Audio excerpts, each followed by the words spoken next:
राधे राधे दोस्तों, आप सभी का आपके YouTube चैनल अध्यात्म भक्ति में बहुत बहुत स्वागत है।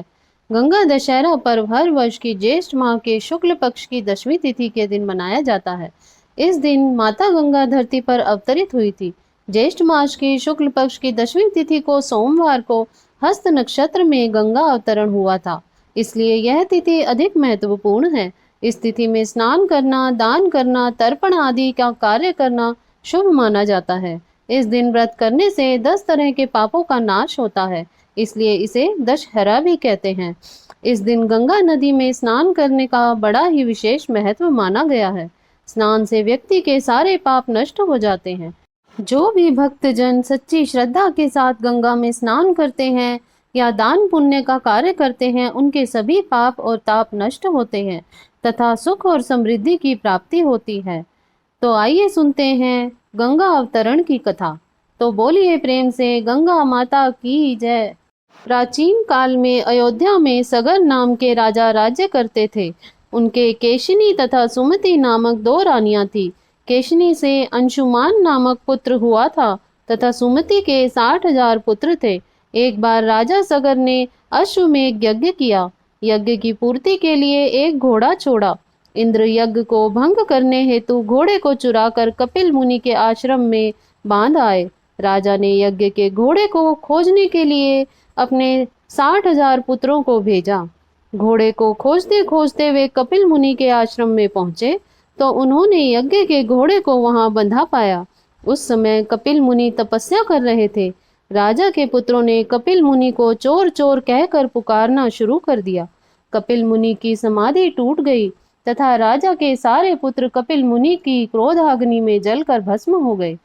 अंशुमान पिता की आज्ञा पाकर अपने भाइयों को खोजता हुआ जब मुनि के आश्रम में पहुंचा तो महात्मा गरुड़ ने उनके भाइयों के भस्म होने का सारा वृतांत कह सुनाया। गरुड़ जी ने अंशुमान को यह भी बताया कि यदि इनकी मुक्ति चाहते हो तो गंगा जी को स्वर्ग से धरती पर लाना होगा। इस समय अश्व को ले जाकर अपने पिता के यज्ञ को पूर्ण कराओ। इसके बाद गंगा को पृथ्वी पर लाने का कार्य करना।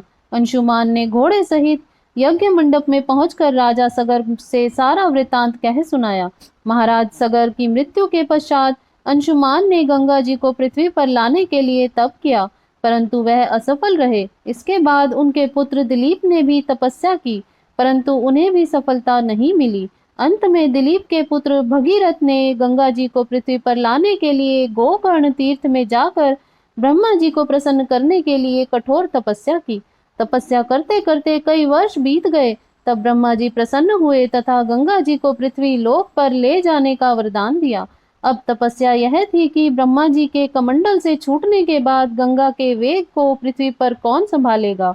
ब्रह्मा जी ने बताया कि भूलोक में भगवान शंकर के अतिरिक्त किसी में यह शक्ति नहीं है जो गंगा के वेग को संभाल सके। इसलिए उचित यह है कि गंगा का वेग संभालने के लिए भगवान शिव से प्रार्थना की जाए। महाराज भगीरथ एक अंगूठे पर खड़े होकर भगवान शंकर की आराधना करने लगे। उनकी कठोर तपस्या से प्रसन्न होकर शिवजी गंगा को अपनी जटाओं में संभालने के लिए तैयार हो गए।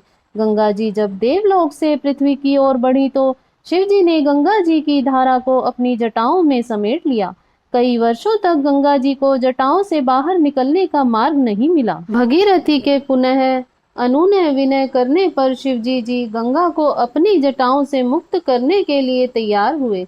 इस प्रकार शिवजी की जटाओं से छूटकर गंगा जी हिमालय की घाटियों में कल कल निनाद करके मैदान की ओर बढ़ी। जिस रास्ते में गंगा जी जा रही थी उसी मार्ग में ऋषि जहनु का आश्रम था। तपस्या में विघ्न समझकर वे गंगा जी को पी गए। भगीरथ के प्रार्थना करने पर उन्हें पुनः जांग से निकाल दिया। तभी से गंगा जहनु पुत्री या जाह्नवी कहलाई। इस प्रकार अनेक स्थलों को पार करती हुई जाह्नवी ने कपिल मुनि के आश्रम में पहुंचकर सगर के 60,000 पुत्रों के भस्म अवशेषों को तार कर मुक्त किया। उसी समय ब्रह्मा जी ने प्रकट होकर भगीरथ के कठिन तप तथा सगर के 60,000 पुत्रों के अमर होने का वरदान दिया तथा घोषित किया कि तुम्हारे नाम पर गंगा जी का नाम भगीरथ ही होगा। अब तुम जाकर अयोध्या में राज संभालो। ऐसा कहकर ब्रह्मा जी अंतर ध्यान हो गए। तो बोलिए प्रेम से गंगा माता की जय, सर्व देवी देवताओं की जय। इस प्रकार से जो भी भक्तजन सच्ची श्रद्धा के साथ, नियम और निष्ठा के साथ गंगा दशहरा के दिन गंगा में स्नान करते हैं, आस्था की डुबकी लगाते हैं, उनके सभी पापों को गंगा मैया नष्ट कर देती है, अपने भक्तों को सुख समृद्धि का आशीर्वाद देती है। तो इस दिन पूरे विधि विधान से माता गंगा का पूजन करें। इस दिन सुबह ब्रह्म मुहूर्त में व्यक्ति को उठकर नित्य क्रियाओं से निवृत्त होकर गंगा में स्नान करना चाहिए। अगर यह संभव ना हो सके तो कम से कम घर के नहाने के पानी में गंगा का जल मिलाकर अवश्य ही स्नान करना चाहिए। माता गंगा का पूजन करना चाहिए। माता गंगा की अक्षत, चंदन, धूप, दीप से पूजा करनी चाहिए। अनेक प्रकार के नैवेद्य, खास करके जल वाला नारियल माता को अर्पित करना चाहिए।